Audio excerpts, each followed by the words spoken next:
नमस्ते। आज हम बात करने वाले हैं उस एक चीज की, उस जबरदस्त माइंडसेट की जो किसी को भी जीरो से हीरो बना देता है। देखिए, ये सफर ना सिर्फ मेहनत का नहीं होता, ये होता है एक खास जिद का, एक जुनून का। तो चलिए शुरू करते हैं इस सफर को। ये एक बड़ी कमाल की बात है कि कामयाबी का सफर अक्सर तब शुरू होता है जब बाकी दुनिया रुक सी जाती है ना? उन गहरी शांत रातों में जब हर कोई सो रहा होता है, ठीक उसी वक्त कुछ सपने हकीकत बनने के लिए अपनी पहली सांस लेते हैं। तो कहानी का पहला पड़ाव है आधी रात की महत्वाकांक्षा।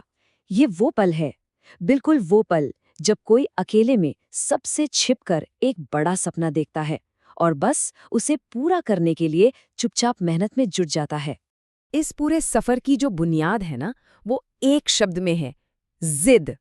अब जिद का मतलब सिर्फ कोई इच्छा या इरादा नहीं है, नहीं, ये तो एक जुनून है।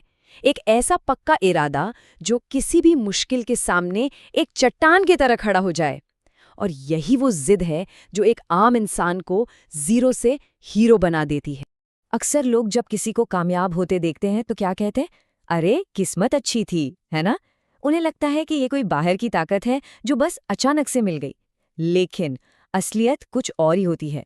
असलियत है जिद, वो अंदर की आग जो किसी को रात दिन जानबूझकर मेहनत करने पर मजबूर करती है। तो जिसे दुनिया किस्मत कहती है ना, वो असल में किसी की जिद और बेहिसाब मेहनत का ही नतीजा होती है।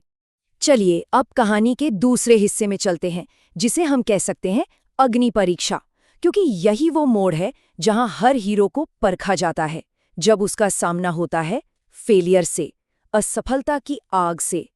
और यहाँ पर एक बात गांठ बांध लेनी चाहिए, फेल होना कभी भी खत्म होना नहीं होता, बिल्कुल नहीं। फेल होना तो जीत की ट्रेनिंग होती है। हर एक असफलता, हर एक हार, वो एक सबक है, एक तैयारी है आने वाली किसी बड़ी जीत के लिए। और हाँ, ये आसान नहीं होता। जब एक के बाद एक रिजेक्शन लेटर हाथ में आते हैं, या एग्जाम का रिजल्ट उम्मीद के मुताबिक नहीं होता, या फिर जब अकेले में चुपचाप आंसू बहते हैं, तो उस वक्त सच में लगता है कि बस सारे रास्ते बंद हो गए हैं। और वो दर्द, वो बहुत असली होता है, बहुत गहरा। लेकिन एक चैंपियन की असली ट्रेनिंग ठीक यहीं से शुरू होती है। पहला स्टेप, वो झटका लगना जब निराशा घेर लेती है। दूसरा स्टेप, ये समझना कि नहीं, ये अंत नहीं है। तीसरा, उस फेलियर से सीखना, ये मानना कि ये तो ट्रेनिंग का हिस्सा है जो और मजबूत बना रहा है। और फिर आता है चौथा और सबसे जरूरी स्टेप, कम बैक, एक नए जोश के साथ, एक नए मकसद के साथ वापस मैदान में उतरना। तो अब हम कहानी के तीसरे और शायद सबसे जरूरी हिस्से पर आते हैं, अंदर का ईंधन। सोचिए, जब हिम्मत टूटने लगती है, जब लगता है कि बस अब और नहीं, तो वो क्या चीज है जो फिर भी हमें आगे धकेलती रहती है? जब भी ऐसा लगे कि मन हार रहा है, कि ये सपना तो बहुत ही बड़ा है, मुझसे नहीं होगा, तो बस एक बात खुद को याद दिलानी है, समस्या सपने में नहीं है, समस्या मेहनत में है। सपना बड़ा नहीं है, शायद कोशिश कम पड़ रही है। तो ये जो कभी न खत्म होने वाली मोटिवेशन है, ये आती कहाँ से है? ये आती है अपनों के चेहरों को याद करके। ये आती है उस पहले सपने को दोबारा जीकर जिसकी वजह से ये सब शुरू हुआ था, अपने असली लक्ष्य पर फिर से ध्यान लगाकर। और हाँ, खुद से किए गए वादों को याद करके।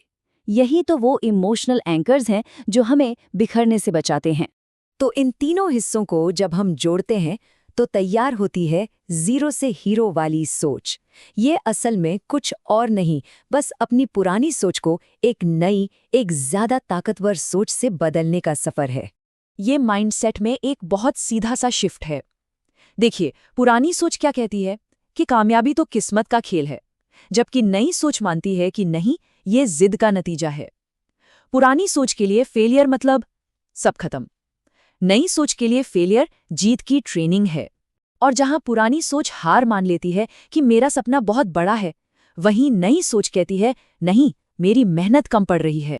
तो आखिर में सबसे जरूरी बात यह है कि ये पूरा सफर हालातों को बदलने के बारे में उतना नहीं है जितना अपनी सोच को बदलने के बारे में है। ये एक सोचा समझा बदलाव है, एक जानबूझकर लिया गया फैसला है जो हमारे अंदर से शुरू होता है। तो चलिए वापस वहीं चलते हैं जहां से हमने शुरू किया था। दुनिया सो रही है। अब सवाल यह है कि क्या हमारे सपने जाग रहे हैं?